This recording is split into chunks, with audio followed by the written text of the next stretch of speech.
minutes lang kasi ito eh. Ano ba? Ganun pala yan ang app na yan? Oo. 3 minutes lang. Ikaw na mag-edit to. Pinagdudugtong ka lang. Isausaw mo ikaw na sauce ng tama eh. Ayan. O, yan. Kitang-kita nyo. Small lang to ha. Small size, pero ang laki na. Ang small nila malaki. O, diba? Pero sulit talaga yung halaga ng babayaran yung 7 ano lang to. Diyos ko, my goodness. Sa totoo lang, sulit na sulit. Kasi pag pumunta ka ng Barrio Fiesta, hindi lang ganyan ang mahal niya. Sobra. Lalo na ito. Dapat nga, shoulder ng customer ang delivery charge, di ba? Shoulder naman ng kasi mura na. Oo, talaga. Pinakamalayong narating yan, Madam, Bataan. Bataan. Ay, magkano naman delivery Hindi, niya? ano siya, dinaanan dito. Pick up. Pick up, Pick up na lang. Ay, very good. Anak ng mayor. Wow! Ay, gawin ka mo. Ay, Martik. anak ng Pampabata. mayor. Ilang beses nag-order niyo sa amin. Pag repeat orders, ibig sabihin nasarapan. Oo. Ilang beses nag-order niya anak ng mayor? Maraming beses na. Bilang 5. So, kailan lang na-start? Ano na po yan? 6 months in counting.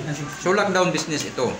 Nagsimula sa isang bilao sa isang linggo, 2 bilao sa isang linggo, hanggang sa dumami na. Magkano puhunan natin? Wow. Nag-start ako sa 500. 500 lang. Lang? 500. Talaga? Tapos tuloy-tuloy na hanggang napalag. Tapos naganap ako ng mga marketer sa labas na sila yung magsisale. Pero silang Bongga. mo niya sa Facebook. Wow. Sa online. Pag araw-araw ganito. I-endorse ko talaga to.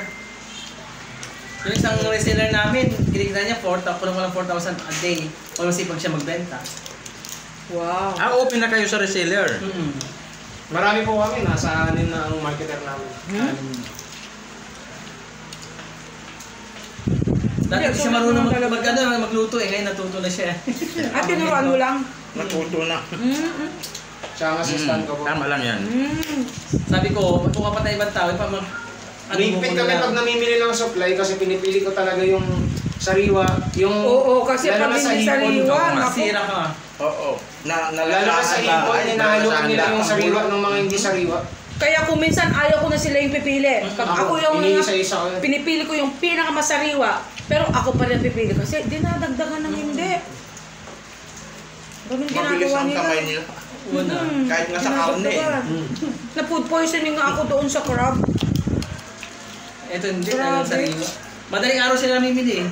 Oo, kasi yun yung time na talagang Maraming press ko lahat. baksakan. Press ko na lahat pag ganun.